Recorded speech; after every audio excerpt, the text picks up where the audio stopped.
Salam sehat, jumpa lagi di channel Tanya Dokter Paran. Saya akan menjawab pertanyaan dari Saiful Bahri. Saiful Bahri dari Makassar yang bertanya, "Dok, bagaimana menghentikan perdarahan yang banyak saat kita BAB?"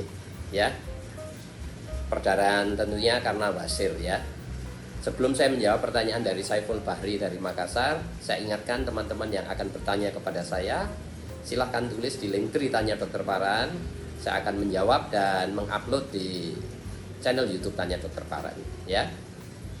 Kembali kepada pertanyaan Saiful Bahri dari Makassar.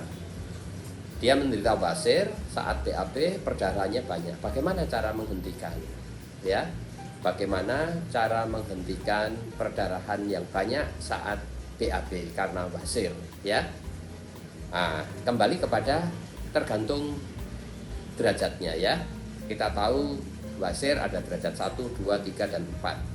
Wasir derajat 1 hanya berdarah, tidak ada benjolan yang keluar saat BAB. Wasir derajat 2 itu selain gejala derajat 1 tadi yang berdarah, gatal, nyeri, itu juga keluar benjolan saat BAB dan akan spontan masuk saat BAB sudah selesai. Derajat 3 itu kalau BAB keluar benjolan dan sudah BAB harus dimasukkan ya. Kalau derajat 4 itu tetap di luar ya benjolannya, sesudah melalui derajat 1, 2, 3 kemudian benjolannya di luar, nggak bisa dimasukin lagi, itu derajat 4. Dalam semua derajat wasir itu bisa terjadi yang namanya perdarahan ya. Sekarang secara umum untuk mengatasi perdarahan wasir tidak bergantung derajat ya, walaupun nanti ada spesifik cara menghentikannya. Kalau derajat 1 bagaimana, 2, 3, 4 bagaimana ya. Tetapi pada dasarnya hal yang harus dilakukan untuk menghentikan perdarahan karena wasir yang banyak ya, itu yang pertama, 1, BAB tidak boleh keras, maka harus banyak makan serat, sayur, buah, dan cukup minum, olahraga yang cukup. Bila perlu minum obat pelunak kotoran ya, yang sirup ya, obat pelunak kotoran yang sirup diminum malam hari supaya besok pagi kotoran kita sudah lunak sehingga akan menghindari terjadinya perdarahan. Yang kedua, tidak boleh mengejan terlalu kuat atau mengejan lama ya. Walaupun kita rasa masih belum nyaman saat BAB, kadang-kadang kita cenderung menunggu supaya BAB-nya anus kita sudah nyaman saat BAB, atau misalnya karena makan pedas masih pedas, kita menunggu nyaman baru keluar dari toilet. Selama kita nongkrong menunggu nyamannya itu, kita juga biasanya akan terangsang untuk mengejan ya, walaupun disadari atau tidak. Itu harus dihindari ya. Jadi harus banyak serat supaya BAB-nya lunak. Kalau perlu obat pelunak kotoran. Tidak boleh mengejan yang kuat atau mengejan yang lama.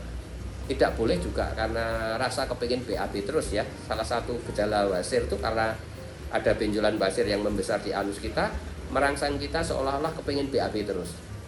Kalau kita ikutin, kita turutin, terus kita sehari bisa 2, 3 kali, 4 kali BAB, walaupun kotoran kadang-kadang tidak keluar karena rasa kepingin BAB, kita ikutin, itu juga akan menyebabkan besarnya wasir atau juga bisa terjadinya perdarahan. Jelas ya? Jadi pada umumnya kalau kita perdarahan karena wasir, cara mengatasinya harus BAB, tidak boleh keras, nggak boleh mengejan, nggak boleh sering-sering BAB. Jelas ya? Kemudian kalau untuk derajat 1, apa yang kita lakukan? Ya, 1, minum obat-obat flebotonik. Sudah diteliti bahwa obat-obat flebotonik ini bermanfaat selain untuk gatal, juga untuk menghentikan perdarahan, juga untuk mengurangi nyeri ya. Maka kalau untuk derajat 1, minum obat itu, obat-obat flebotonik yang namanya belakangnya pakai itu ya. Kalau masih belum berhenti, maka perlu tindakan tanpa operasi ya. Pilihan yang utama dengan derajat 1 dengan perdarahan itu adalah infrared coagulation. Masalahnya infrared coagulation itu tidak semua rumah sakit punya alatnya.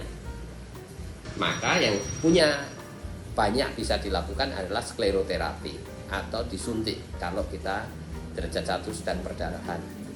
Kalau tidak ada suntikan, adanya pila, ya dilakukan pila ya, diikat ya, atau kombinasi ikat dan suntik. Jelas ya, itu untuk derajat 1. Nah, kalau untuk derajat 2 dan 3, kalau mengalami perdarahan langsung dilakukan pengikatan atau rubber band ligation, atau kalau di Indonesia dengan pila.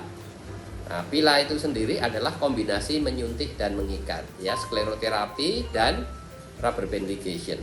Jelas ya. Nah, kalau derajat 4 bagaimana? Ya operasi. Derajat 4 operasi. Jadi ada penanganan dasar perdarahan, yaitu membuat BAB tidak keras, tidak mengejan ya.